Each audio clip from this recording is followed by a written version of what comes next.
The world's mightiest river. A home to the bizarre and the beautiful. An inland ocean that teems with life. A mysterious place that is home to more creatures than anywhere else on Earth.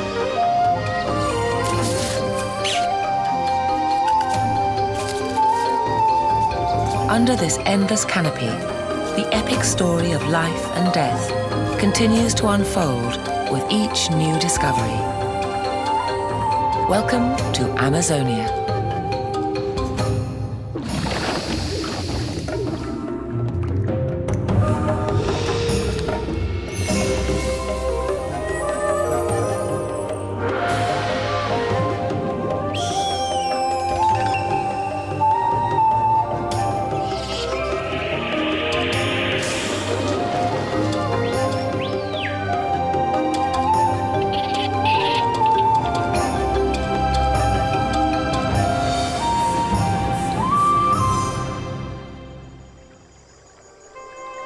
This strange wonderland is filled with riddles.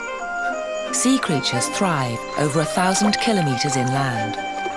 Giant species take on fantastic proportions in a parallel universe where birds can dive and fish fly.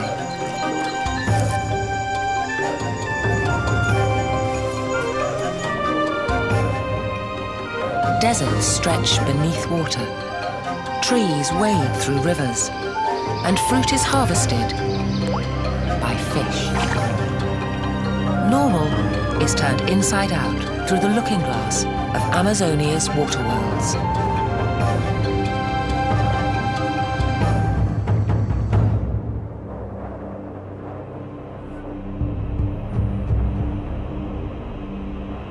The Earth's mightiest river flows through the water worlds of Amazonia. Thousands of years ago, the Amazon flowed west to the Pacific. Now, it pours east, at least 10 times more powerful than the mighty Mississippi.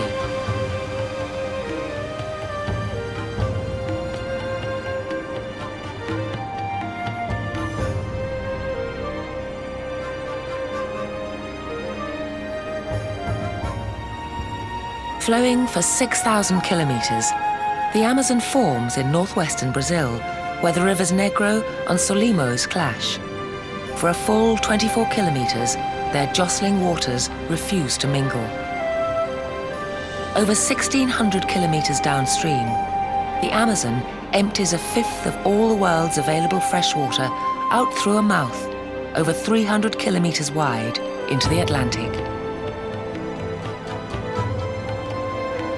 It's a river of extremes. It rages and recedes. It gives life and takes it away. In early summer, dunes rise from shrunken channels. Here, deep in the interior, creatures with webbed feet walk the two worlds of water and land.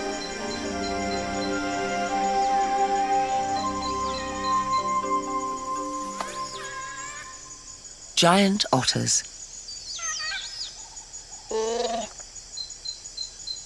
The Amazon's rarest animals thrive only in the remotest parts of the jungle.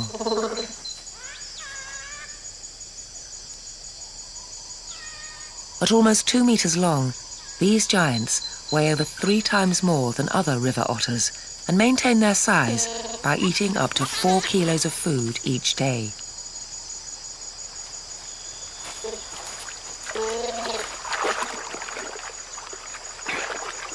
This family has 9 members, and they all set out together to dine on all the dry season has to offer, while staying near their holt or den.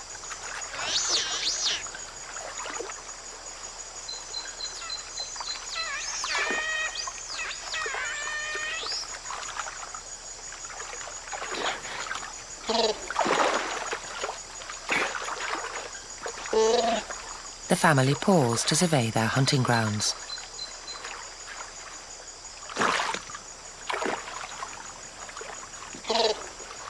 Voracious hunters, the giant otters will catch mainly fish at this time of year, when shoals concentrate in the receding channels.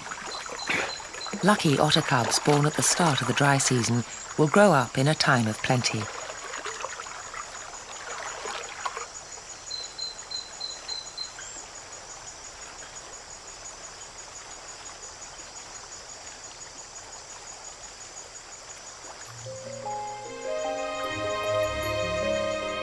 An astonishing variety of fish fill these waters.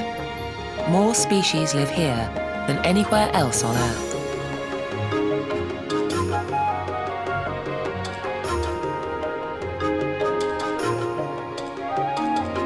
Scientists estimate that hundreds more are still to be discovered.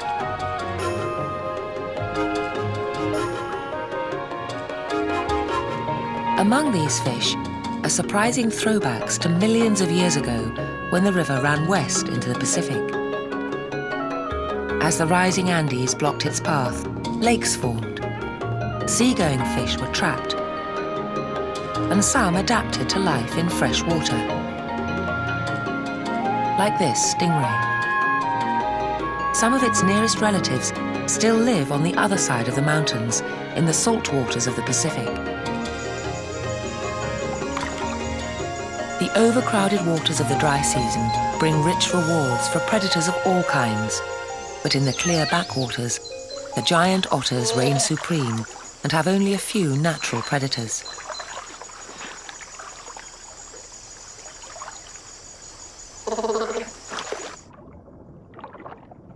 They hunt by sight. Their large eyes scan for prey as they power along upside down, giving them a better view of the riverbed. These tireless hunters have another secret weapon. Unlike humans, when otters dive, a thin membrane which protects their eyes allows them to see more clearly in the water. They can also close their nostrils and ears while they swim. They move quickly, holding their breath for only a minute or two. A reconnaissance dive reveals a glinting shoal of silver dollars. The otters team up to plunder the underwater treasure. Like synchronized swimmers, they drive the shoal towards the bank with well-choreographed teamwork and timing.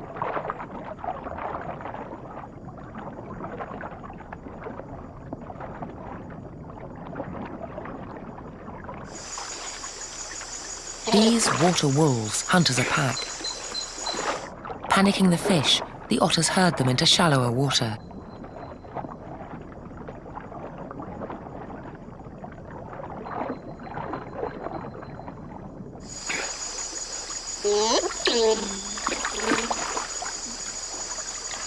The deadly combination of speed, agility and teamwork makes the giant otters formidable hunters.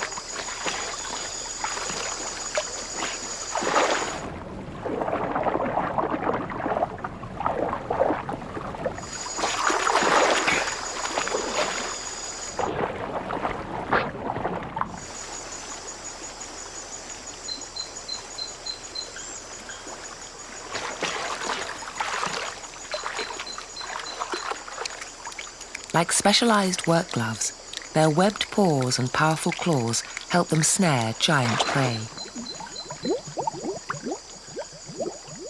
Even at 2 meters, this eel is no match for a 30-kilo otter. It's easily carried off and eaten alive.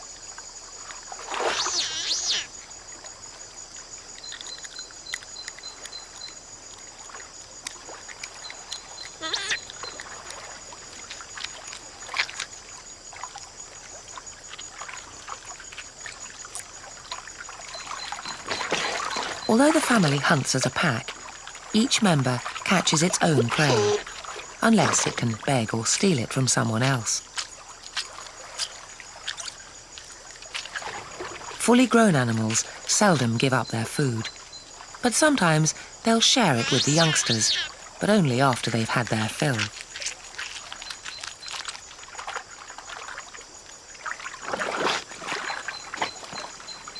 During times of plenty, everyone eventually eats, so for now, the cubs must wait. But they'll be able to hunt on their own in a few months' time.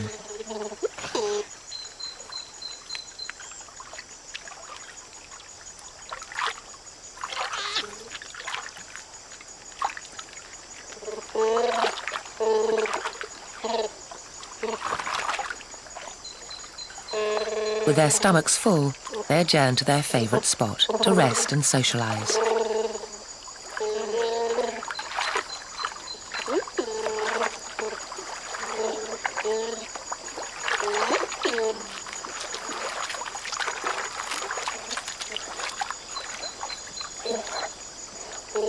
Giant otters use 9 different vocalizations to communicate with each other, and they spend most of their time together.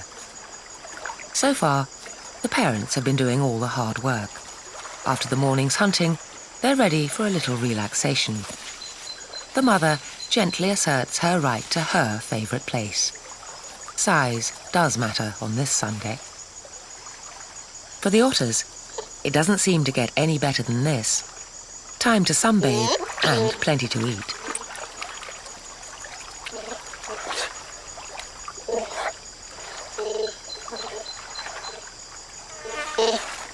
In the months to come, neither the living nor the fishing will be as easy.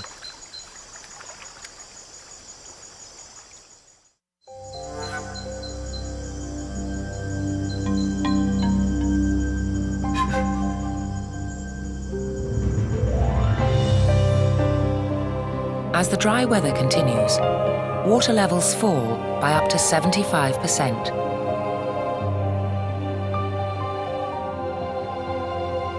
Sandbanks sever tributaries. Predators feast on the fleeting bounty.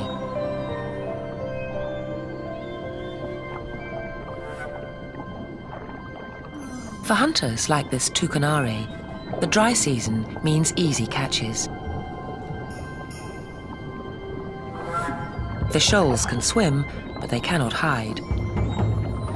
Toucanare are the implacable assassins of the shallows and are one of the only fish in the Amazon that will stalk their prey relentlessly, just to swallow it whole in the end.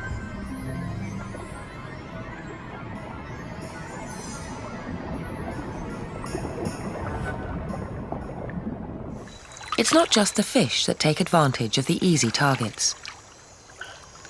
Normally a patient stalker of individual fish, the hesitant heron is distracted by the thrashing fish below.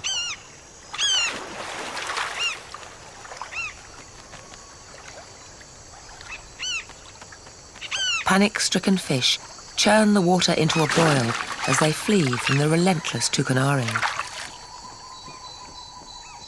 Agile terns pick off the smaller fry, and the heron moves in for the kill, capturing its prey with a rapid thrust of its bill and swallowing it whole.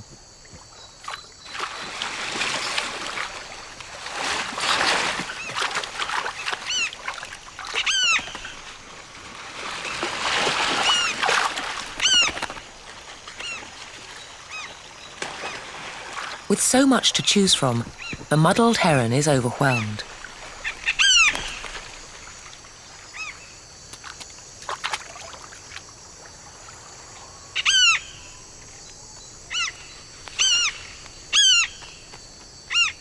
The terns and the toucanare keep up the constant chase as long as stocks last.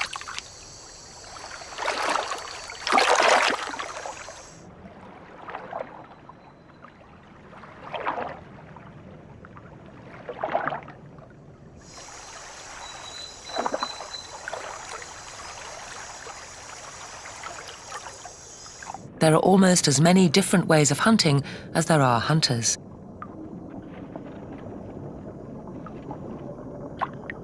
Beneath a few dead and nondescript leaves, the most voracious fish in the Amazon lurks.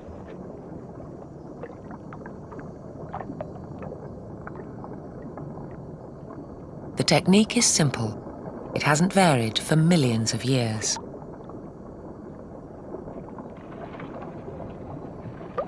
Here it is, slowed down 600%.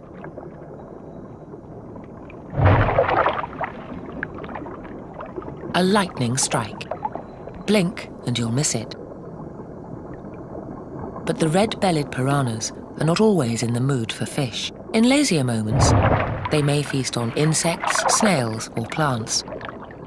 But don't be fooled, they are ferocious. They have been known to eat their own young.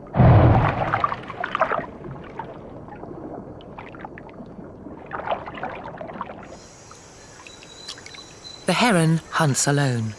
Above the water or below it, predators that hunt by stealth cannot tolerate competition. Despite its indecision, the heron is no exception. It can't afford to have another bird frightening off its fish.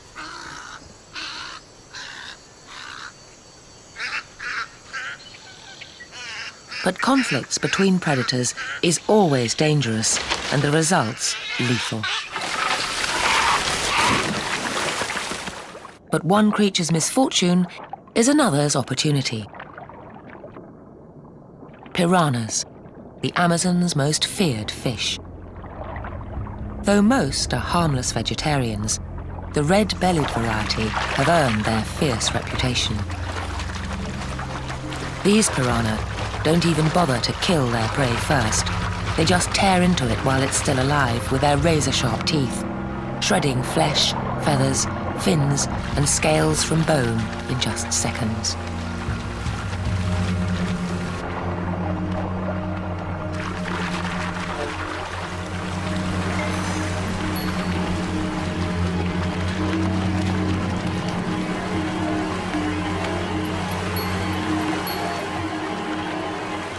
The now placid surface conceals the killing fields below.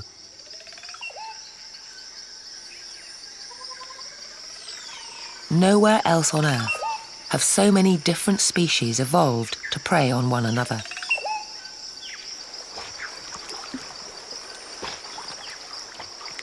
Every bit as deadly as the piranhas, but with a somewhat different reputation, are those clever carnivores, the river dolphins.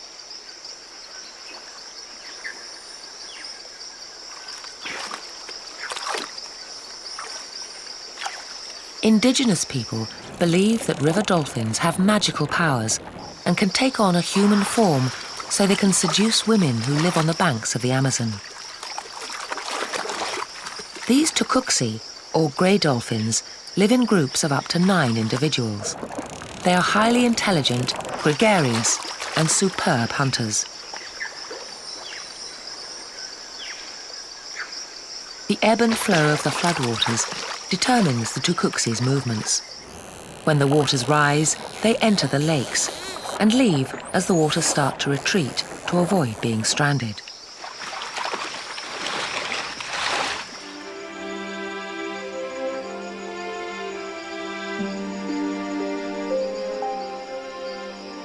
Nearby, the giant otters wait in growing agitation.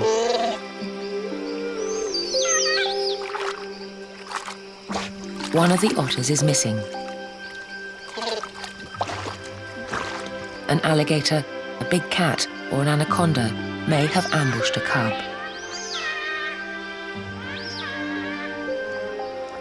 Finally, there's a reply.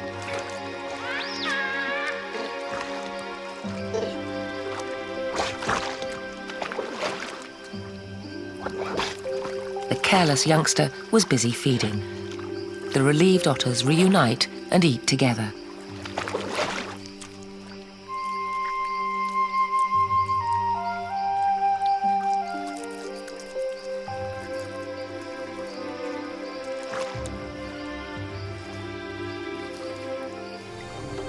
This lake has been their home for the past 2 months, but it's disappearing fast. The search for food becomes more desperate.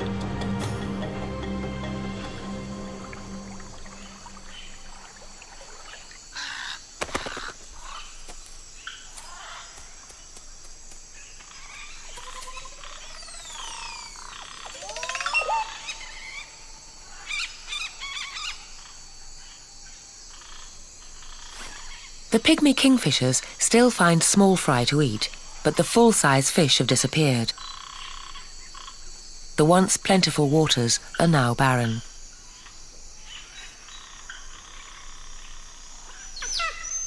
The hungry family must move if they want to eat. Stragglers risk fatal attacks from jaguars, pumas and anacondas.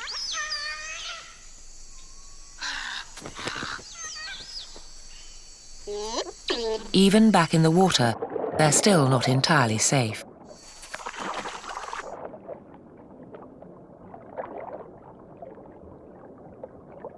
A well-camouflaged caiman takes note of their arrival.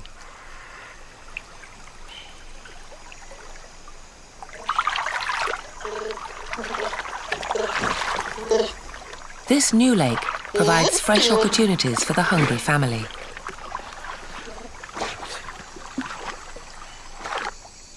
The caiman weighs his options. He will eat just about anything he can get his jaws on, living or dead. He'll also eat fish, birds or insects, but an otter cub would make a tasty and satisfying meal.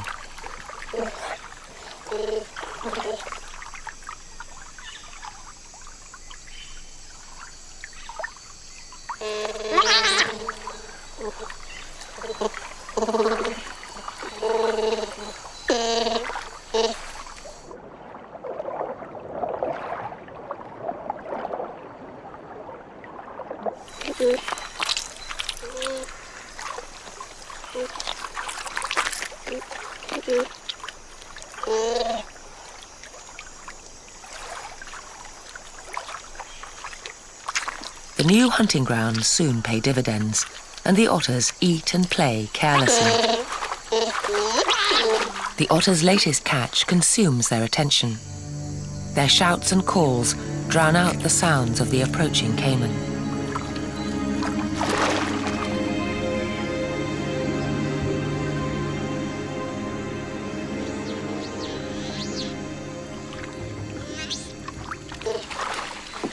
Possession is 9/10 of the law. A persistent cub who begs a meal from a parent still has to protect his prize from the others.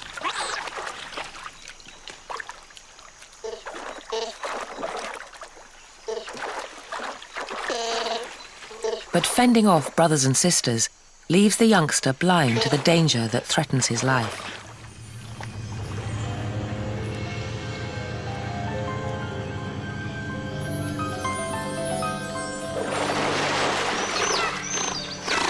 This time, the 2-meter caiman fails. But some caimans can grow up to 6 meters in length. Then, the outcome would be very different.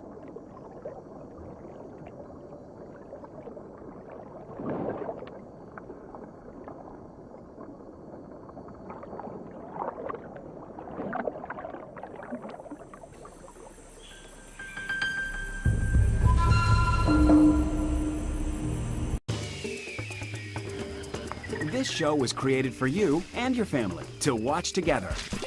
Welcome to Nat Geo Wild.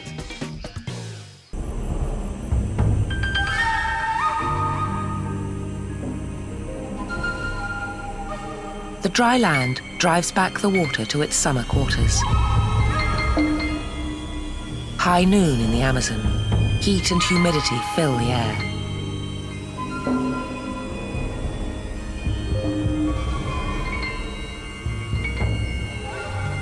In the heat, animals pant, look for salt, or make for the shade.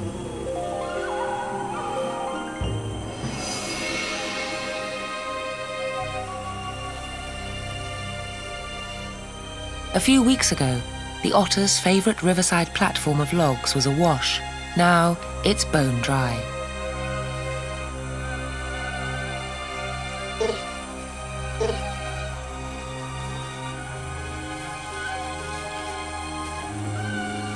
Some like the heat, but not if you're wrapped in fur. Annoying botflies, ticks and mosquitoes plague the otters. The fish-filled shallows of the early dry season have vanished in the oppressive heat of late summer. In the deeper waters of the main channel, another of the survivors from Amazonia's oceanic past is feeling the pressure of the long, dry season. The manatee, Amazonia's largest mammal, weighs in at over 450 kilos and reaches almost 5 meters in length. They are primarily vegetarians, but in the dry season, there are only a few aquatic plants left to eat.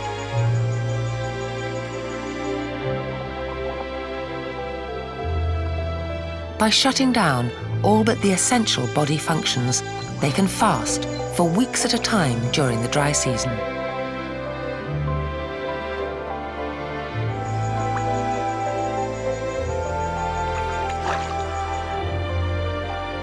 The manatees bob slowly up and down, take breaths, and wait patiently for the tide to turn in the tug-of-war between land and water.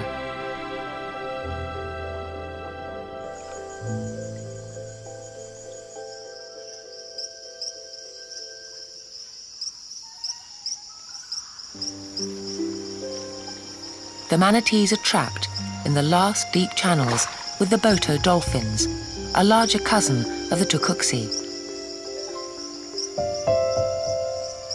The Botos bore their young earlier when fish were plentiful. Now fish are scarce, and they too are feeling the pinch.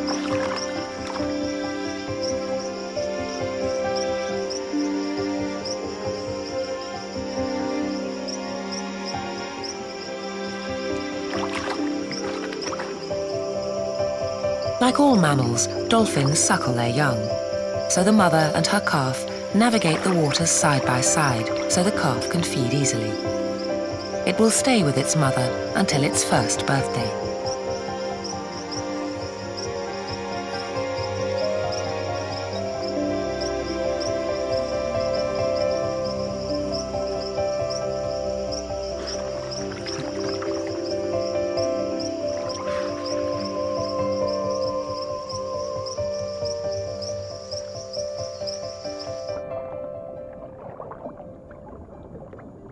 Each creature finds its own way to survive in these trying waters. Some even adopt the bizarre strategies. Meet the mata-mata. It's not the prettiest of turtles, but in the waters of Amazonia, it's the master of disguise. But no matter how good your camouflage, when there's nothing to ambush, there's nothing to eat. And that means it's time to find new hunting grounds.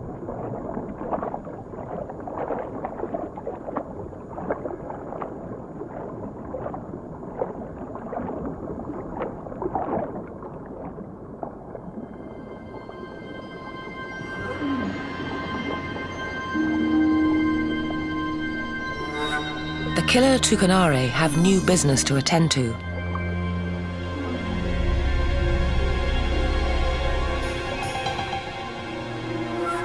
By laying their eggs towards the end of the dry season, they increase the odds that other fish won't snack off their offspring, and they jealously guard their nest, which holds up to 5,000 eggs.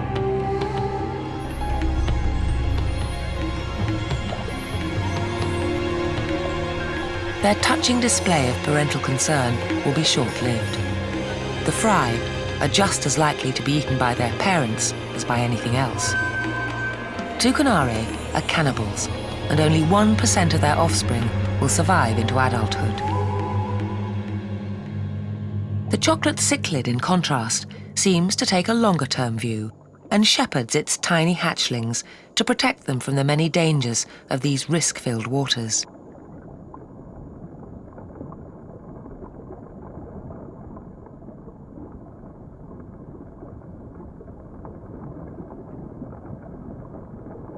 But for sheer maternal devotion, the manatee should win a prize.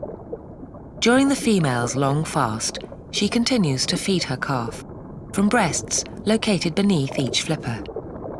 By the end of the dry season, a mother can lose half her body weight that she built up in preparation for the dry season.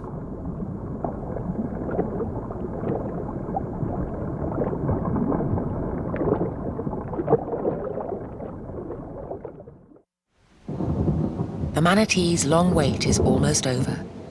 the rains return and water gains dominion over the land. The Amazon stretches its mighty arms to embrace the earth once again.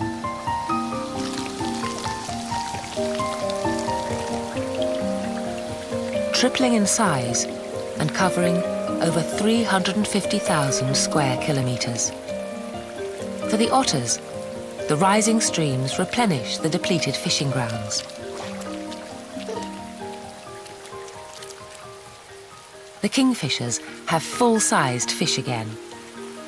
But for the snipe and the blue ibis, the annual deluge will soon overwhelm the meadows that have been their haven for the past 6 months. Displaced, the migrants will be on their way.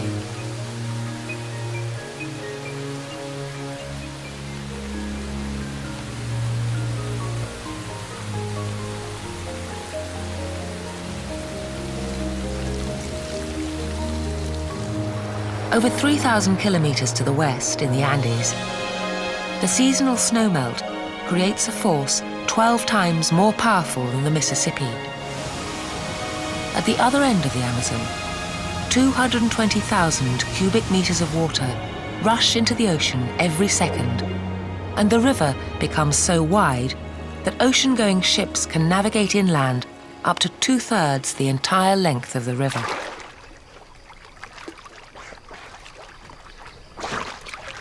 For the family's inquisitive youngsters, the gateway opens to a whole new world.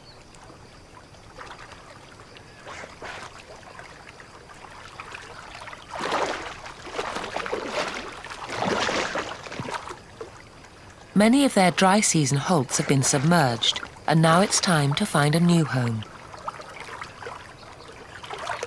When they left this burrow, it was 6 meters above the water's edge. Now, they must re-excavate to build shelter from the continuing storms.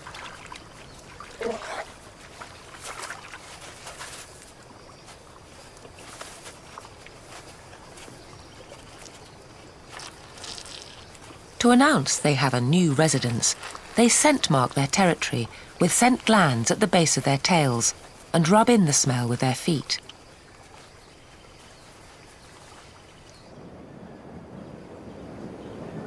The heavens gather their forces to produce a tremendous deluge, lasting not 40 days and 40 nights, but 4 long months of torrential rain.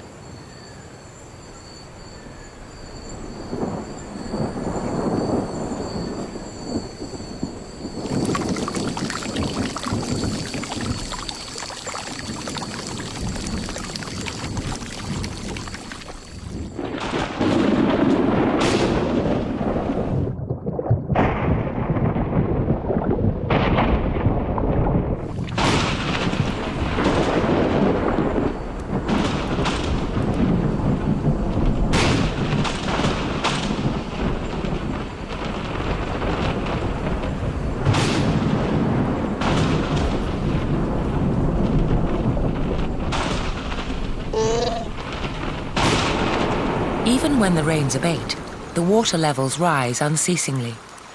Melted snow continues to descend from the distant Andes. The water swallows up kilometre after kilometre of rainforest, which will become flooded forests with new and different ecosystems in their own right, at least temporarily.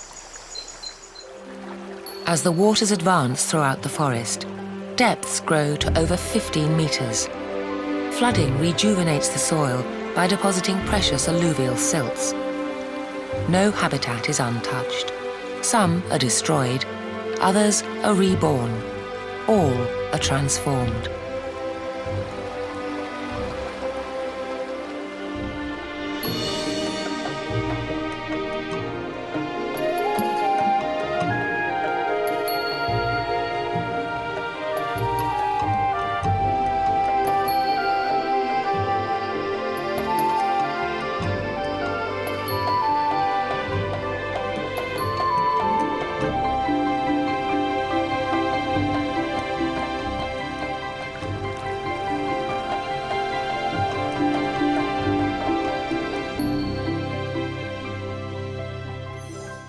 By the end of the rains, the waterlands have become a vast, slow-moving lake, dotted with trees and broken by the half-flooded archipelagos.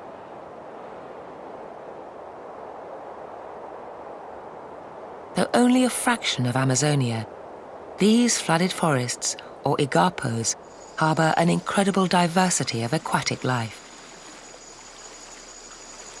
Submerged for about half the year, trees where birds once perched become feeding grounds for fish.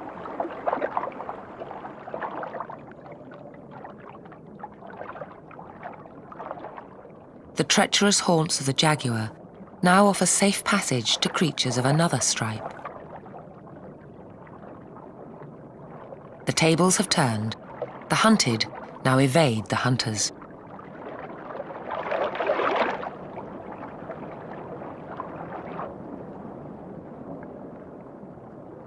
In the inundated forest, silt and vegetation reduce visibility, giving prey fish the critical edge over their predators. These opaque waters may be teeming, but finding prey is no longer easy.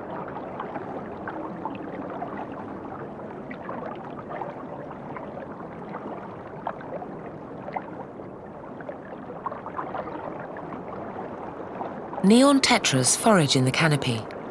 They're just one of many exotic species often captured for the world's aquariums.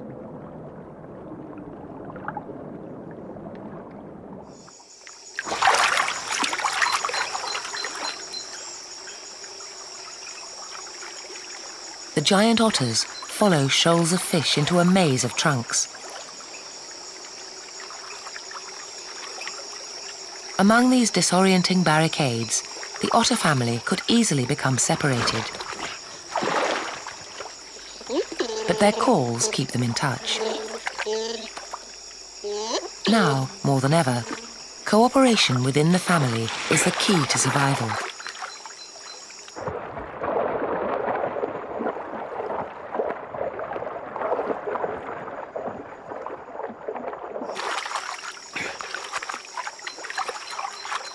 Though living as a group is the giant otter's strength, their powerful family bond almost led to their extinction.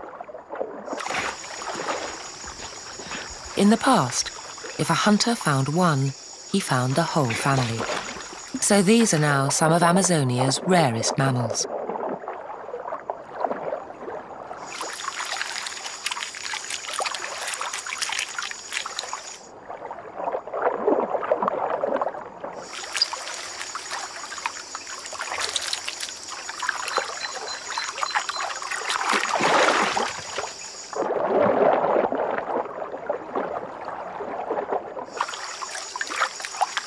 This young female is ready to breed, but to find a mate, she must forsake the protection of her family. And if she's successful, she will start a new group with her mate.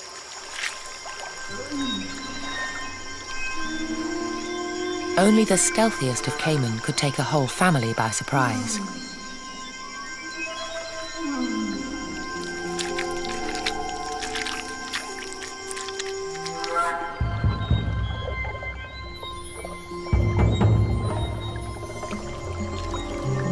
There's strength in numbers, several pairs of eyes to keep watch.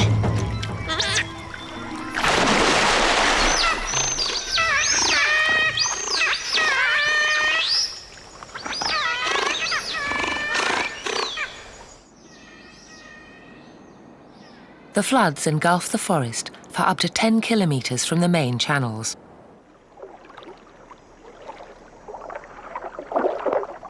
The slow-moving backwaters and lagoons offer richer grazing for the manatees, who feed on submerged, floating and hanging vegetation.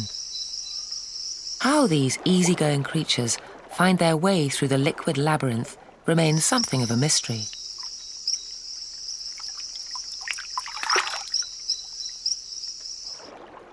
Their simple brain structure doesn't hint at great intelligence.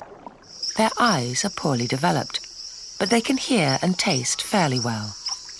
Underwater, their noses close to avoid drowning. Neither sight nor smell can be of much use. Yet, mysteriously, they are able to navigate. They rebuild their reserves during the high water season and must consume huge quantities of vegetation, as much as 150 kilos per day, 10% of their body weight.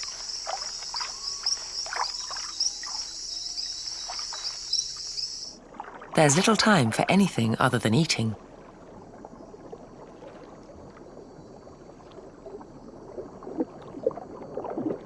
Beneath the grazing manatees, competition becomes intense.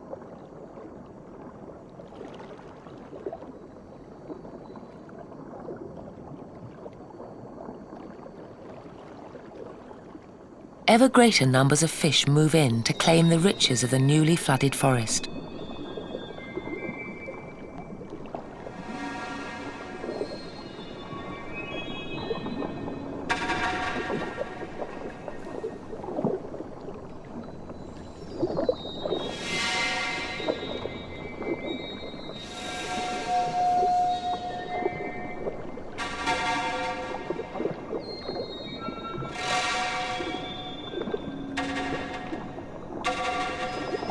Where crowds of prey gather, predators do not lag far behind.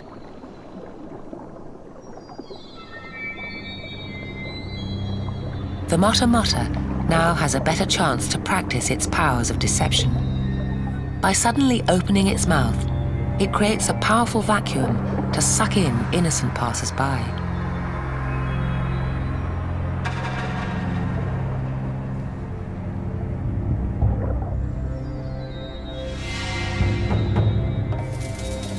Another specialist in these waters is the electric eel. This 1.5 meter long predator is almost blind. It generates an electric field around its body, which helps it to sense prey, to defend itself, and to communicate with others during the mating season.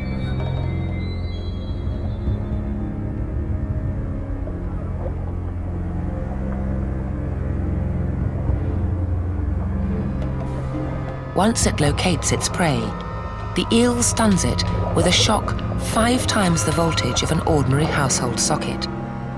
The shock immobilizes its prey, allowing it to devour its prey at a leisurely pace.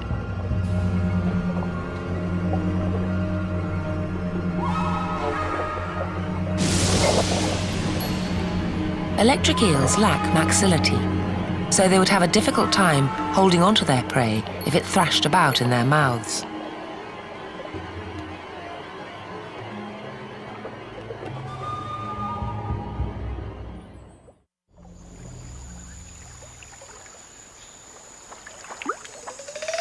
The high waters change conditions below and above. The meadows have disappeared. The young female otter revisits one of last year's nurseries. Now it's a deep dive below the surface.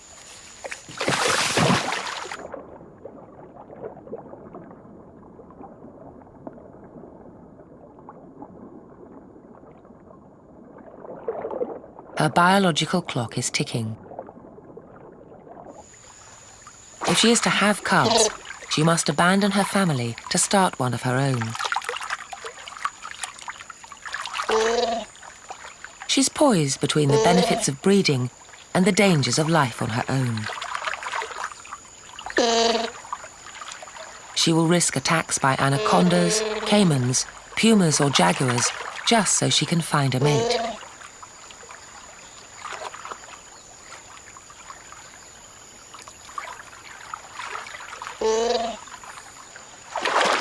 No one knows what finally tips the balance and sends the young otter off into the unknown.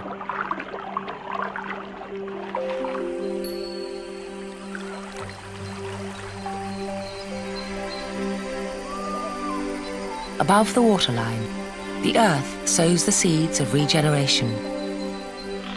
The trees flower and bear fruit.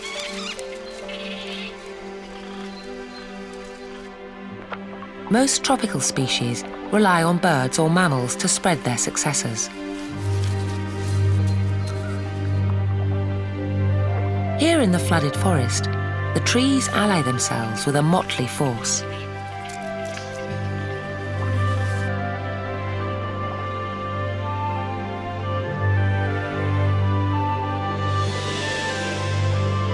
Monkeys are messy eaters, but an army of over 200 different species of fish awaits each airdrop.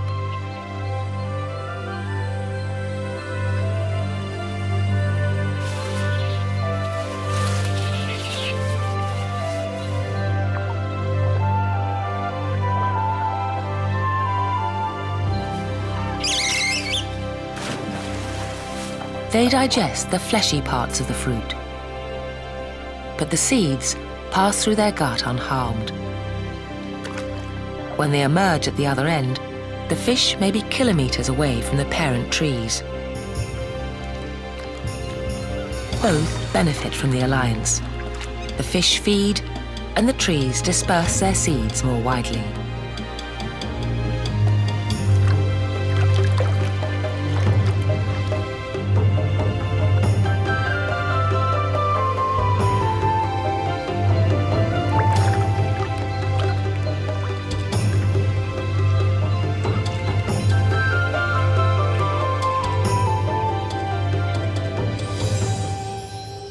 With flying fish and jungles beneath the surface, the flooded forest is the world seen through the looking glass. Here, the aquatic and terrestrial worlds coexist. In this contrary wonderland of strange inversions and bizarre reflections, the characters inhabit a world where water and land are both at war and in perfect harmony.